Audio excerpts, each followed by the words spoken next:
어쨌든 이 아비뇽 유수라는 정치적 사건이 미술사에서도 아주 중요한 계기가 돼요. 자, 어떤 식으로 작용하냐면 교황이 아비뇽으로 옮겨올 때 교황만 덜렁 왔겠습니까? 아니죠. 그 로마에 발달한 그런 스타일도 같이 프랑스로 넘어왔겠죠. 그리고 70년 뒤에 다시 아비뇽에서 로마로 교황이 옮겨갈 때는 또 역시 교황만 덜렁 가진 않았어요. 프랑스의 고딕 스타일이 또 로마로 같이 함께 가게 되죠. 자, 뭐 이런 것뿐만 아닙니다.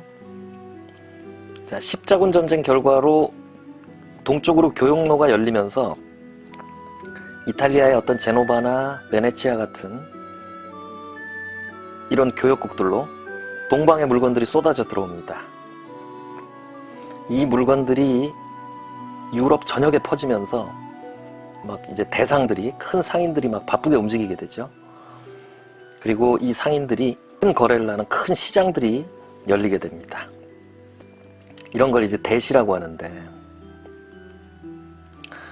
자, 대시가 열리면 막 온 유럽의 상인들이 거기 다 모였고 막 여러 지역들의 물건들이 막 골고루 유럽으로 흩어지고, 그리고 당연히 기술자나 예술가들도 그 시장을 통해서 상인들과 함께 옮겨 다니게 됐겠죠.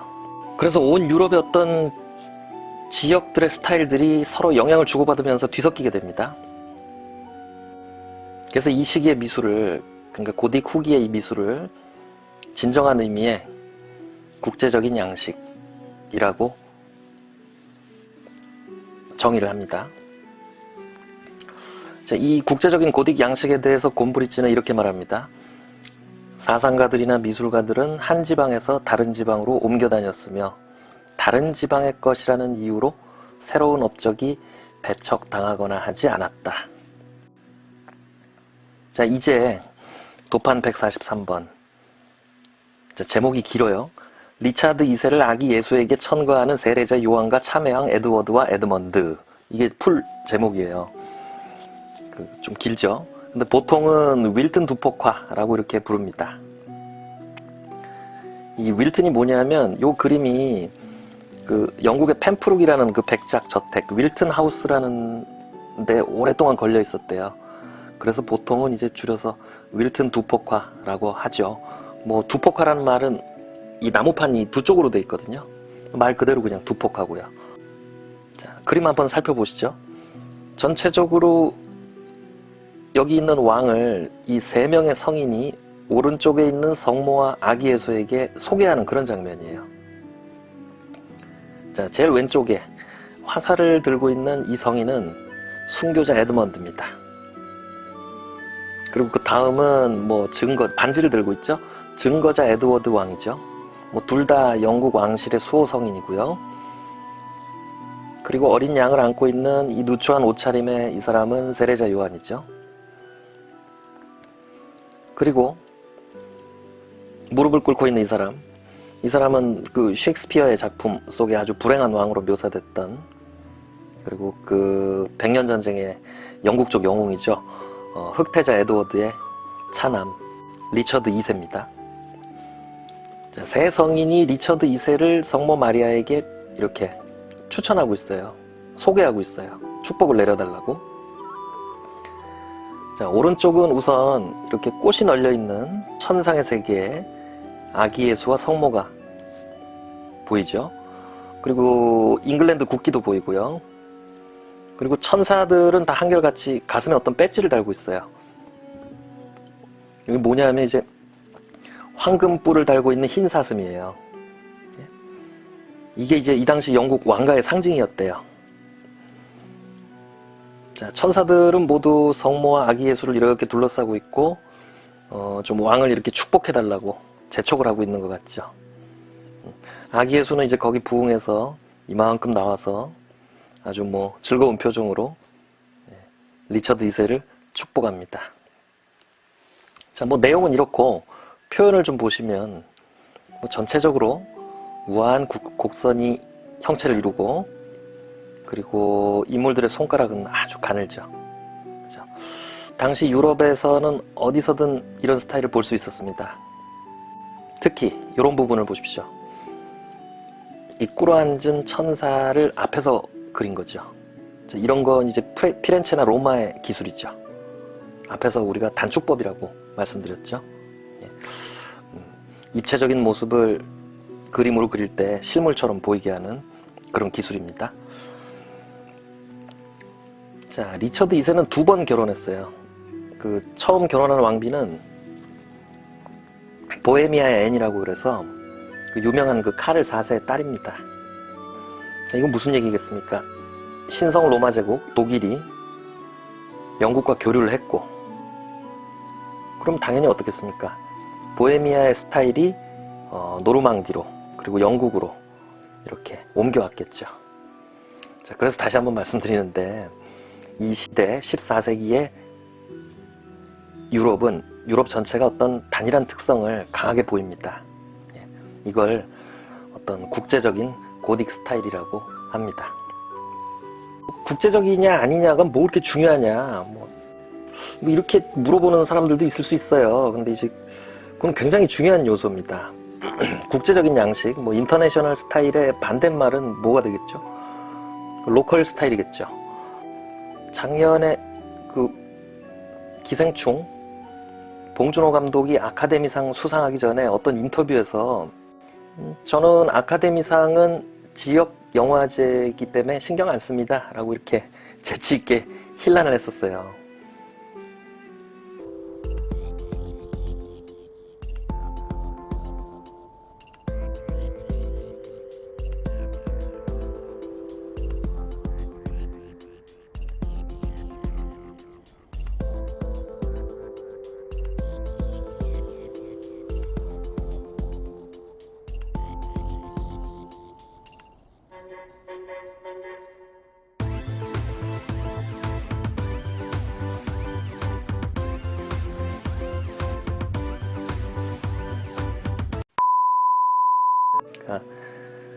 미국 영화가 세계 주류고 뭐 아카데미상이 큰 축제긴 하지만 그 외국 영화에 너무 인색하고 폐쇄적이다 라는 점을 뭐 하찮은 로컬 파티라고 이렇게 좀 비판한 거죠. 자, 근데 여기서도 분명히 보세요. 그 국제적인 게 지역적인 것보다 더 좋다라는 인식이 전제로 깔려 있다고 할 수 있죠. 그리고 그건 대체로 맞는 말인 것 같아요. 예. 국제적이라는 건 일단 다른 나라에서 유입된 새로운 스타일에 굉장히 개방적인 태도를 그 구성원들이 가져야 하는 거잖아요. 예. 보통 역사적으로 그런 시기에는 문화가 굉장히 융성했습니다. 아시아도 뭐 당나라나 원나라 때 그랬죠. 그리고 서유럽도 마찬가지죠. 고딕 후기의 미술이 이렇게 국제적인 성격을 띈다는 건 이제 유럽의 문화 전체가 긴 어떤 중세의 깜깜한 터널을 벗어날 수 있다라는 그런 신호가 되는 겁니다.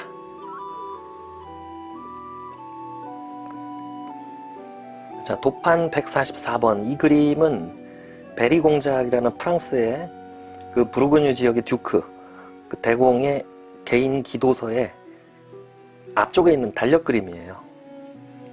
이 베리 공작이라는 사람은 샤를 5세의 동생이고, 그리고 그 다음 프랑스 왕인 샤를 6세의 섭정까지 했던 굉장히 권력가입니다. 그리고 이 그림을 그린, 그러니까 베리 공작의 의뢰를 받아서 이 그림을 그린 랭브르 삼형제는 홀랜드 지역, 네덜란드 지역의 화가였죠. 자, 우선 이 그림은 5월의 달력입니다. 자, 그림 보시면 이 위쪽에 왼편에 있는 이 황소 그림, 이 황소 자리는 4월의 별자리죠. 그리고 5월의 별자리는 쌍둥이 자리인데, 그러니까 황소 자리에서 쌍둥이 자리로 이렇게 바뀐다 이거죠. 이 시기에. 그리고 여기 있는 이 반원의 빈칸들은 원래 날짜가 써 있어야 돼요. 근데 1월, 4월, 5월, 8월 달력은 날짜가 없이 그냥 빈칸이에요. 예. 뭐 이 기도서를 만들던 랭브르 형제가 완성을 못하고 패스트로 다 죽어요. 뭐 그래서 빈칸이 된 게 아닌가 라고 얘기를 하죠.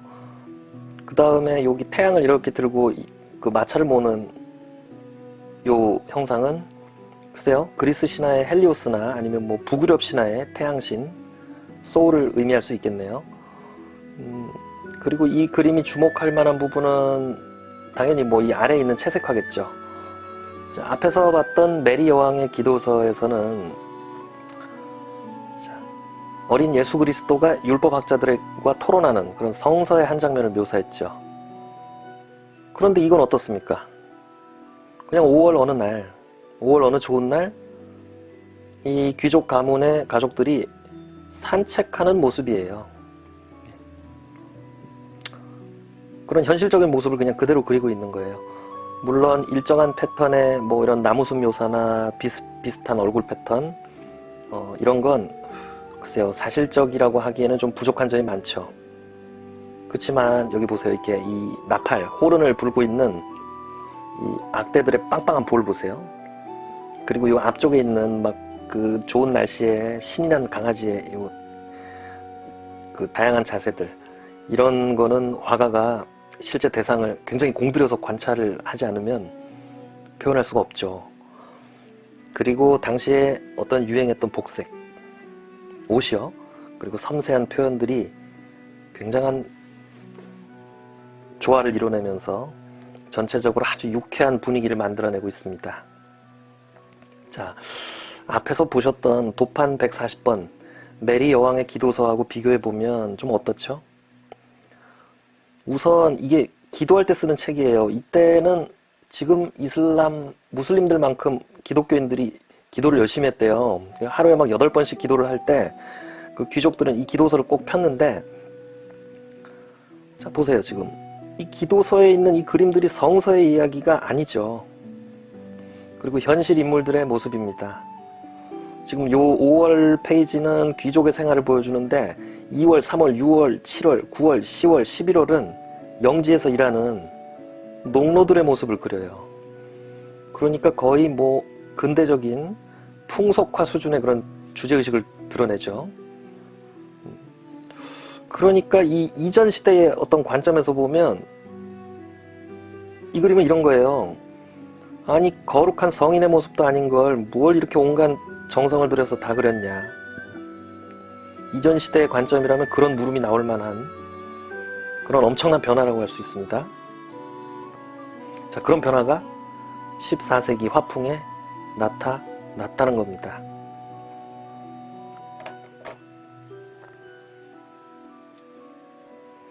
자, 그리고 이제 마지막 도판 145번을 보세요. 안토니오 피사넬로의 스케치예요. 자, 원숭이를 여러 각도에서 보고 꼼꼼하게 스케치한 거죠. 뭐 절대적인 기준은 아니지만 화가가 얼마나 꼼꼼하게 세부 묘사를 잘 하느냐, 뭐 그걸 잘하면 우리는 보통 그림 잘 그린다고 얘기하잖아요. 그죠? 있는 대로 꼼꼼하게 잘 정확하게 그리면. 자, 그런 인식이 이제 이때부터 싹트기 시작하고 화가들은 이렇게 대상을 정확히 그리기 위해서 꼼꼼하게 그리는 노력을 게을리하지 않기 시작합니다. 자, 14세기의 큰 변화라면 어떤 진정한 의미의 자연의 대상을 똑같이 그릴 수 있는, 우리가 알고 있는 그런 의미의 기술자로서의 화가, 그런 개념이 이때 자리 잡기 시작했다 라고 얘기할 수 있겠네요. 자, 다음 편부터는 이제 본격적으로 12장 현실성의 극복, 르네상스 미술에 대해서 알아보겠습니다. 자, 베리 공작의 기도서 아까 5월만 보셨잖아요. 나머지 1월부터 12월까지를 천천히 보여드리면서 11장 귀족과 시민 마치도록 하겠습니다. 감사합니다.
네.